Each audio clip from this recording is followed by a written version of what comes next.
Wow, that light is pretty crazy. It's bright this morning.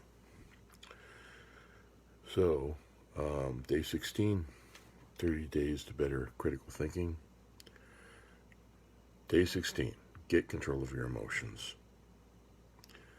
People are often confused about the role emotions play in life. For example, in our culture, they frequently place people in one of two categories: thinkers or feelers. Consequently, they might make the following statement: the problem in our relationship is that you are a thinker and I feel things. I am an emotional person and you aren't. But differentiating between thinkers and feelers is a conceptual mistake. As humans, all of us think and all of us experience emotions or feelings throughout the day, every day. Jay Sterling says, emotion turning back on itself and not leading on to thought or action is an element of madness. I'll say that one again, it's worth it. Emotion turning back on itself and not leading on to thought or action is an element of madness. At this very moment, you are thinking something, feeling something, and wanting something. You are thinking about what you're reading, in this case, what you're hearing. You feel some emotion which comes from your interpretation of the ideas you're reading or hearing. And you're motivated to read on or hear on or not, given how you think and what you feel about what you're hearing. This occurs time and time again throughout the day. Cognition, thinking, and affect, not effect, but affect with an A, feelings and desires, are two sides of the same coin. If you think, for example, that someone has been unjust to you, you will feel some negative emotion, such as anger or resentment toward that person. The feeling happens in the mind as a result of how you think in the situation. Moreover, feelings can usefully influence and drive thought. For example, if you're angry about something you think is unjust, your anger can drive you to think about what you can do to eliminate the injustice. Feelings and emotions, then, are an essential part of your makeup. They can be positive or negative. They signal whether you perceive ideas in a positive or a negative light. They can be justified or unjustified. How you relate to your emotions can be a big difference in the quality of your life. You can feed or starve a given emotion. You can use your emotions to drive you toward good or ill. As you examine your emotions more closely, investigate the thinking that accounts for them.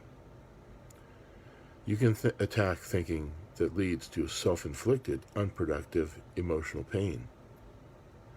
You can take a command of your emotions by taking command of the thinking that causes those emotions. So today, be on the lookout for feelings and emotions, your emotions and the emotions of others. Look on the surface at the emotions you can easily see. Look beneath the surface for the emotions you would deny you feel.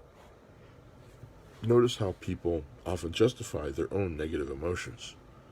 Notice how they often object to the negative emotions of others. Notice how we tend to invalidate the emotions of those we consider beneath us, or those whose views we don't share. Look closely at the role of emotions in your life. Realize that even negative emotions can serve a useful role in your development. If you're doing things to hurt others, you should feel bad about what you're doing. Do not confuse the feelings of a healthy conscience with the emotions of egocentricity. I think that's one's worth reading again too. Do not confuse the feelings of a healthy conscience. Wow, it's bad. I shouldn't have done that to that person, or that person shouldn't have done that to me. With the emotions of egocentricity, which is all about me. Every time you feel a negative emotion, stop and ask yourself, why? What thoughts or behavior are leading to this thinking, to this feeling?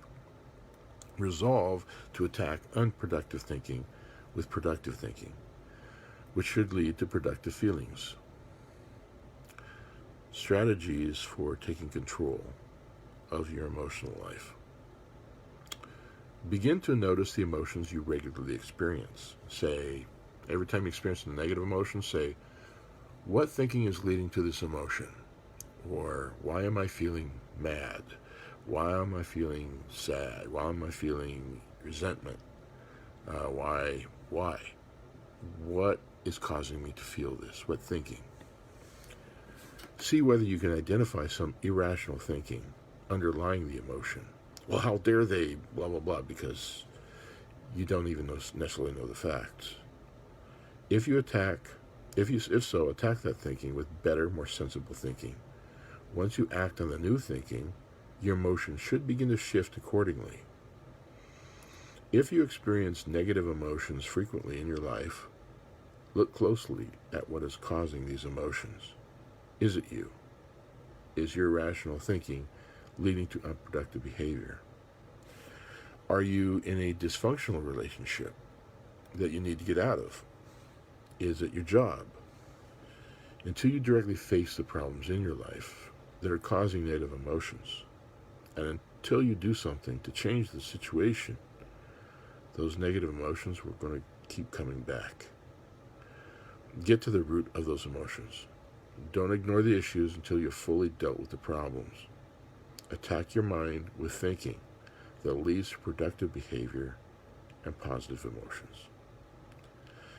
To focus more concretely on your emotions, write about them. Put them down on paper. Target the negative emotions in your journal. Use the following format. One negative emotion that I feel is blank. The reason I feel this negative emotion is because whatever. The thinking or situation I need to change in order to not feel this negative emotion is blank. A more productive way to think is to ask yourself, if I change the way I think, my feelings should change in the following ways.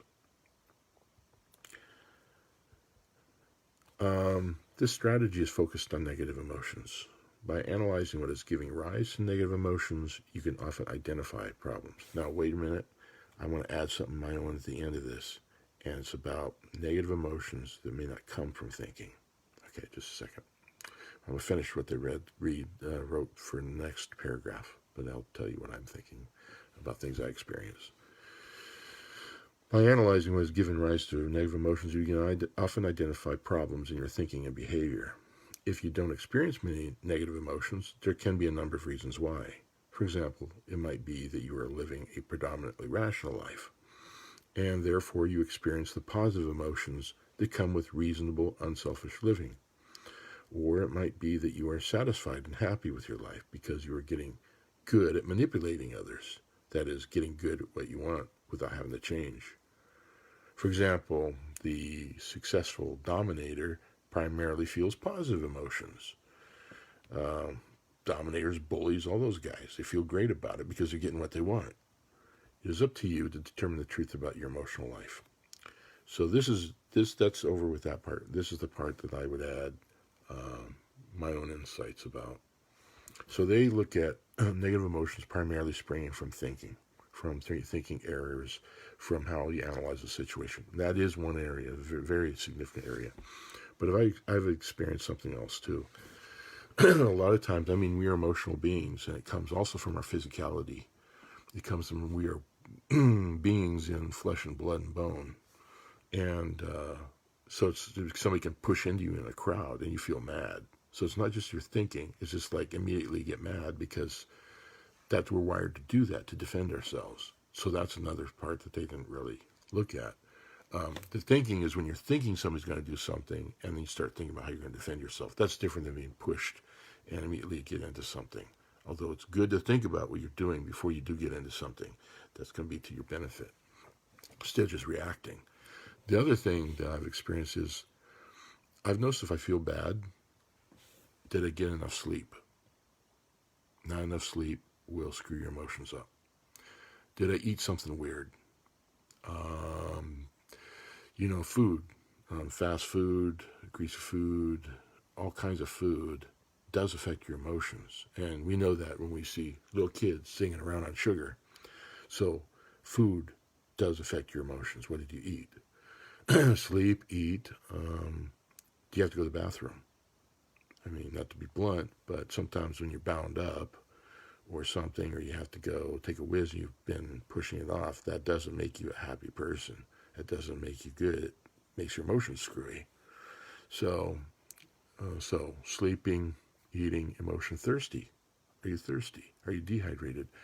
I found that sometimes when I think I'm hungry, it's really because I'm dehydrated. I need to drink something. So these are some of the other kinds of things that can affect you and give you negative emotions, depression, all that kind of stuff. So it can also be something organically wrong with you that you feel negative emotions. I mean, you could have not just, say, a physical, mental component to that that's causing depression, but there may be an illness in your body that's creating negative emotions too. So you have to go through that entire list. We have to think about ourselves as kind of swimming in this atmosphere of others' emotions too. And you can pick up emotions from people that you are around in the crowd or in your family, and you can absorb their emotions too, negative emotions. So critical thinking is great, and it is very important about negative emotions and analyzing them and seeing what's coming from your thinking, but it's not the only thing.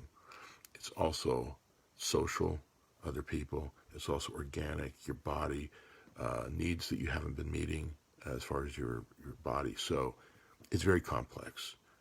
It's probably good if you want to do this thing today to sit down and think about the times you felt bad and think about all the reasons that you felt bad. That'll help too. Anyway, I'll close for today and have a great day.